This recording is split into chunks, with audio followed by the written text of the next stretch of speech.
Some mysteries remain unsolved, capturing the imaginations of everyone involved in the case, and those who are following its progress. But for those who are closely associated with the mystery, nothing comes as a greater relief when it's finally solved, as they can find closure even if the outcome isn't what they were hoping for. Number 5. One of the most unpredictable aspects of a missing person case is the mental state of those involved, as it's often found that either an abductor or a missing person had been struggling with their mental well-being in the days and weeks leading up to the disappearance. This is exactly what happened in the missing person case involving 48-year-old Michelle Reynolds, who went missing in Alvin, Texas in September of 2022.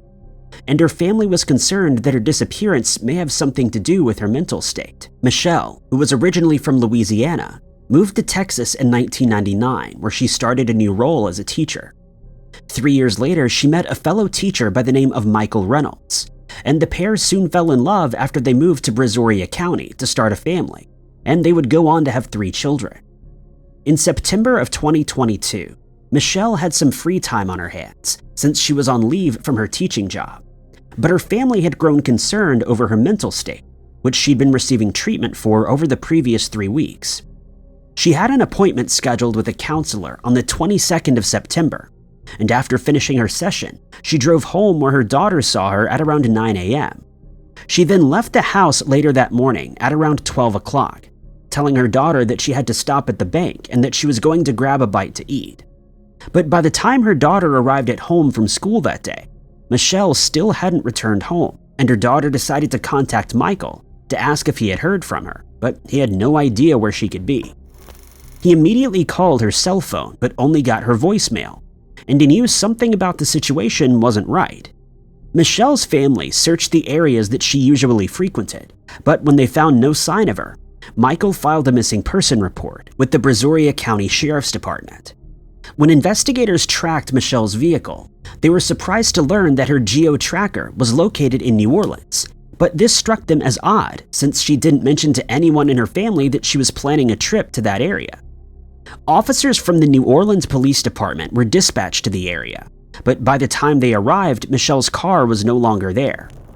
Investigators decided to check for activity on Michelle's social media and bank accounts, but found that they had been completely silent since the day that she mysteriously disappeared, and her phone hadn't seen any activity either. They then learned of CCTV security footage from St. Peter's Street in New Orleans, and when the video was reviewed, they saw Michelle arriving in her Lexus NX 300. Strangely, she didn't get out of the car straight away, but sat inside for about 20 minutes before leaving it behind and simply strolling off into the distance. Eyewitnesses reported seeing a woman fitting Michelle's description walking along Constance Street at 4 p.m. on the 23rd of September, but it wasn't known where she was headed. The following day, her car was found where she left it, and inside, investigators found her personal belongings, including her wallet, cell phone, credit cards, and purse. Fearing that she may have ended up in the Mississippi River, a search was conducted, but no trace of Michelle was found. Despite originally being from Louisiana, Michelle didn't have any connection to that area anymore, and her family couldn't understand how she had ended up there. But investigators were dogged in their search efforts, and on the 1st of November, they tracked Michelle down in New Orleans. They reported that she was in good health, and after her family was notified that she had been found, they made arrangements to have her brought home to Texas. Michelle and her family have declined to release any further information surrounding her disappearance, but due to her mental condition, it's believed that she may have gotten confused at some point while she was driving and ended up 5 hours away from her house in New Orleans. Number 4. Sometimes when a person goes missing, investigators find clues that lead them to believe the case isn't going to have the best outcome, and they start preparing themselves as well as the missing person's family for the worst. In some cases, the missing person's cell phone is found, making it virtually impossible for them to reach anyone for help or for them to be contacted by search parties or investigators.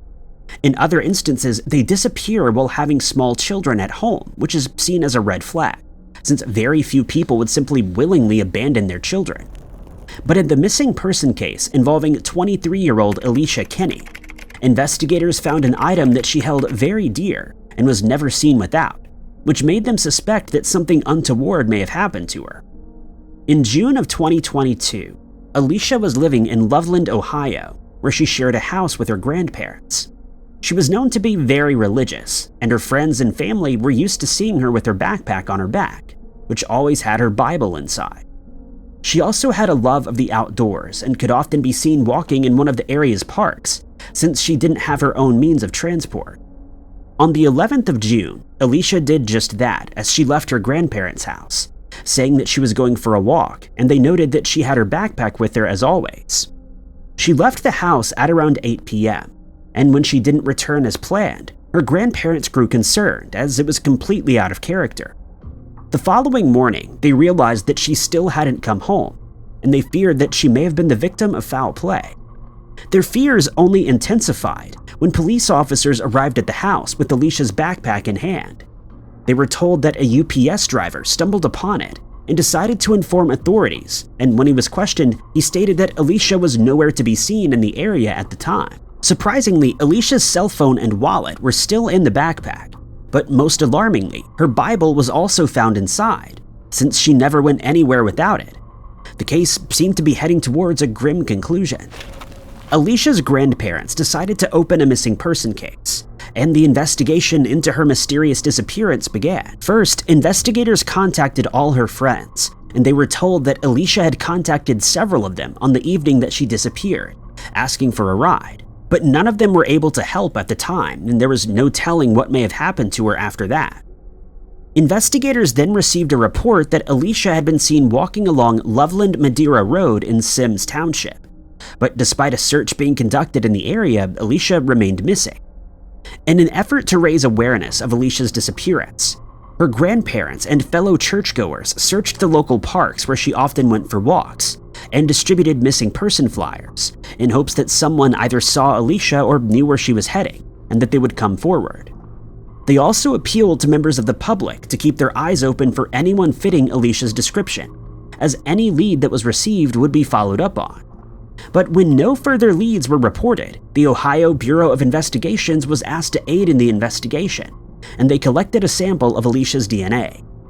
To make matters worse, the area was hit by a violent storm after Alicia disappeared, and her family believed that she would have returned home if she was unharmed, since it would have been very cold and rainy out.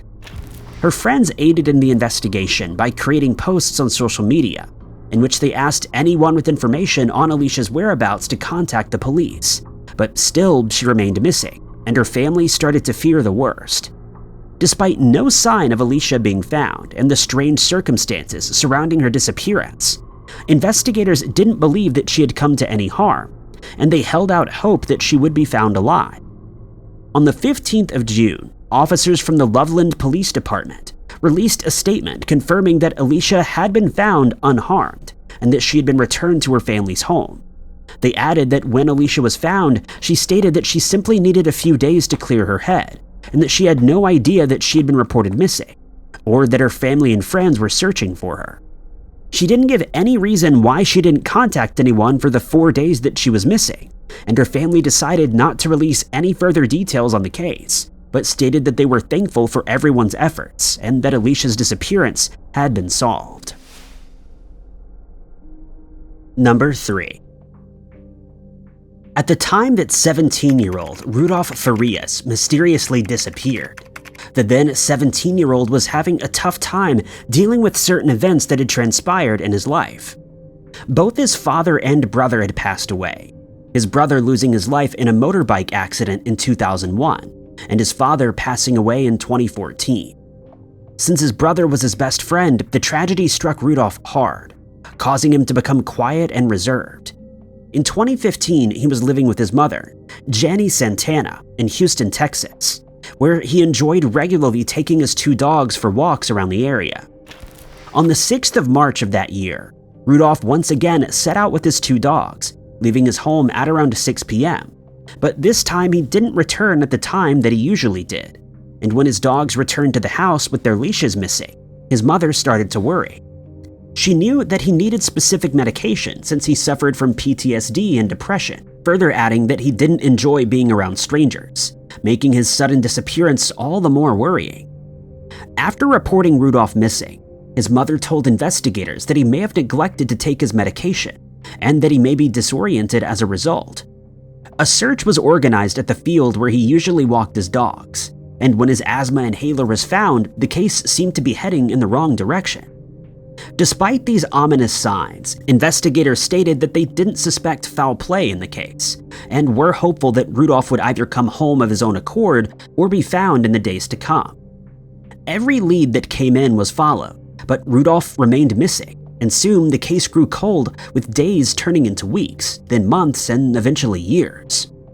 Investigators started to lose hope that Rudolf would be found alive, but the case remained open despite no new leads coming to light. Then, 8 years after he had gone missing, a member of the public stumbled across a 25-year-old man lying next to a local church. He immediately noticed that he was unresponsive and dialed 911 to report what he had found. When officers arrived at the scene, they were surprised to discover that the man was, in fact, Rudolf Flores, and he was transported to a local hospital where he received treatment and made a full recovery. But the details of his disappearance would shock them when Rudolf was finally able to reveal where he had been for the last 8 years. It would turn out that he had never really gone missing, and that he had been in his house all along, despite the building being searched on multiple occasions during the investigation. Quite unbelievably, Rudy had been seen leaving the house on several occasions, but his mother told neighbors that he was her nephew and that Rudolf was still missing. He would then reveal that the entire facade was created by his mother, who warned him that he would be arrested if he was found. He would leave the house on occasion to accompany his mother to her nightly security guard job, but he was told to stay in the house otherwise and wasn't allowed to see other family members when they visited. Rudolf told investigators that when visitors arrived at the house, Jenny would tell him to go to his room, lock the door, and keep completely quiet so that he wouldn't be heard and ultimately found. During the years that he was kept in the house, Rudolf would undertake online courses to help him better understand the outside world and the different cultures that exist around the world. Disturbingly, it would also come to light that Jenny had set up a GoFundMe page in which she asked for aid in finding her son. She would eventually receive more than $2,000 from helpful strangers, but it isn't known what she used the money for. When investigators questioned Rudolf as to why his mother would concoct such an elaborate plan, he stated that he believed it had something to do with his brother's passing, since he was the one who took care of the family.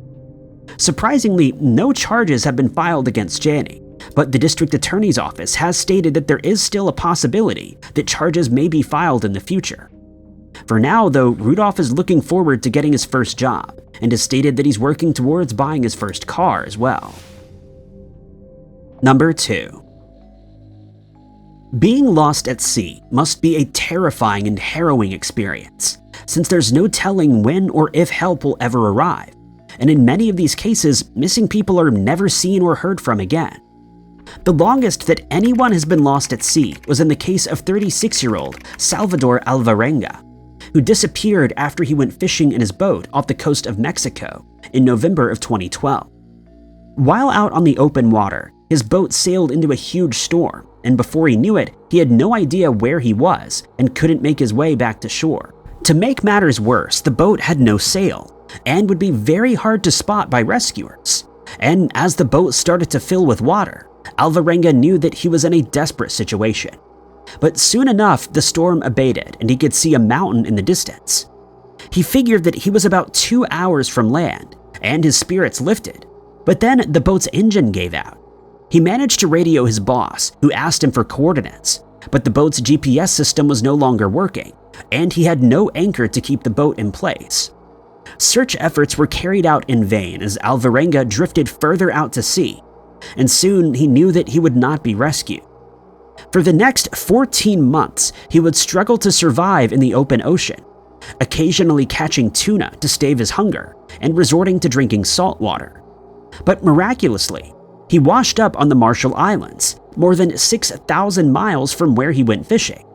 He was eventually found by 2 people living in the area and returned home safely after spending more than a year on the ocean. In a similar, though less dramatic case from 2011, a 53-year-old and a 26-year-old set out from their home in Oceania, located in the Central Pacific Ocean, to do some fishing when they ran into trouble. They realized that their GPS device had lost battery power, and they started to worry that they may end up in the same situation as their uncle, a man known only as Biro, who disappeared in a similar fashion in the 1950s. Biro was never located, and he hadn't returned for years, so it was assumed that he had succumbed to the elements while adrift at sea, after he too had set out to go fishing. Hopes of rescue started to fade, as the pair remained stranded at sea for days and eventually weeks, and during this time they would go without food for days at a time, until they were lucky enough to catch tuna, but the fish didn't last long, and only provided them with very little sustenance. Unbeknownst to them, the US Coast Guard had started a search effort, but despite scouring the waters for 3 days, the pair remained missing. They would later state that they could hear airplanes in the distance, but they were never close enough to draw rescuers' attention, as they never flew into view. But after drifting on the water for 33 days, the men finally reached land, washing up on the Namdrik Atoll, where they were greeted by a group of people, none of whom could speak English. But as luck would have it, one woman on the small island spoke English, and the islanders immediately escorted the 2 men to her, in hopes that they could tell her what had happened to them. This is when they learned the astonishing truth about what had happened to their uncle all those years ago when he went missing. It would turn out that Biro had followed the exact same path and also washed up on the small islet. He was unable to find any means home, and so he decided to stay on the island, which had a population of around 600 people. Here, he started a family, and would then learn that the woman was one of Biro's descendants, but he had passed away just a few years earlier. The 2 men had been rescued, but it would be another 3 weeks before they could return home, since the only plane available on the Marshall Islands was undergoing repairs, and no ships were following a route anywhere near the island. But after the plane was repaired, the 2 men were successfully rescued and brought home, where they then revealed to the rest of their family that the mystery behind Biro's disappearance had finally been solved, and he ended up living a happy life after all. The 2 men later told members of the press that they consider themselves lucky to be alive, since it isn't uncommon for people from their island to go missing at sea, never to be seen again. Number 1. Colby Richards, a 31-year-old man from Spring, Texas, mysteriously disappeared on the 26th of May, 2023, after setting out from his house on Musgrave Place in the early hours of that morning. His disappearance was seen as especially strange, since he had just started a new job at an engineering firm, where he worked as an electric distribution design technician, and had started a part-time role as a baseball coach. Colby's wife, Callie, would tell investigators that he had gotten up at 5 a.m. the morning before he vanished, and she expected him to come back to their room to get ready for his shift at work. But she soon realized that he hadn't returned, and fearing that he would be late for work, she got up to look for him, but found that she couldn't locate him anywhere in the house. She thought that he may have stepped outside and so checked the yard, but couldn't find him there either. That's when she noticed that a gate in their backyard was standing open, and knowing that they always kept the gate closed to prevent their dogs from leaving the yard, she started to think that something was amiss. She checked outside the gate, but again found no sign of Colby. And when he hadn't returned home later that day, she decided to report him as missing to the Montgomery County Sheriff's Office. Investigators searched the house and discovered that Colby's cell phone and wallet were still there, and hence they couldn't ping the surrounding cell towers to find his last known location. Callie told investigators that Colby had never gone missing before, and that it was completely out of character for him to stay out of touch with his family. And so she started to worry that something had gone terribly wrong. When they searched the yard, they found one of his water bottles across the street from the open gate near an area known as Greenway Trail. When they asked his family if he may have gone for a hike, they stated that he often went for walks on the trail, either before getting ready for work or in the evenings when he got home. Search parties scoured the surrounding woods for the next few days, but they were unable to find any further clues, and no one came forward with any information on Colby's whereabouts. His family also arranged for searches of the surrounding area to be carried out, but these too proved to be fruitless, as no sign of Colby was found. Investigators noted that he had no medical issues, and there had been no problems in the family's home, making his disappearance even more mysterious and worrying. Colby's cousin, Allison Fox, decided to create a Facebook page in which she asked anyone with information on the page to come forward, or let investigators know if he was spotted in the area at any time, but this also failed to provide investigators with any leads. The Montgomery County Sheriff's Office eventually called off their search of the woods and the surrounding areas on the 31st of May, and Colby's family started to think that he may never be found. But on the 2nd of June, they were surprised to learn that he had been located by a volunteer search party. It would turn out that he had only walked into the woods for about 3 miles, but there were concerns for his health as he was reported to be malnourished, dehydrated, and disheveled. And strangely, they didn't think that he wanted to return home, but didn't give any further details as to why this might be the case. They further stated that he was suffering from dizziness and that he seemed to be in a less than ideal mental state, since he seemed to be scared of something and attempted to hide when he was first spotted. Despite being lost in the woods for 7 days, rescuers could find nothing to indicate that he had eaten or drunk any water, and they couldn't understand how he managed to survive in the woods for that long. Investigators declined to release any details on why he left the house and never returned that morning, leading to much speculation online, with some people theorizing that he may have suffered a small stroke, which caused him to become confused and ultimately lost. Allison did state that Colby had been taken to a local hospital where he received the necessary treatment, and that when he is released, he'll be admitted to a mental health facility where he can work towards a full recovery. Thank you guys so much for watching. If you liked this video, be sure to hit that like button. Also, don't forget to subscribe and click that notification bell to keep up to date with all of our future uploads. But my name is Ty Knotts, and I'll catch you guys in the next video.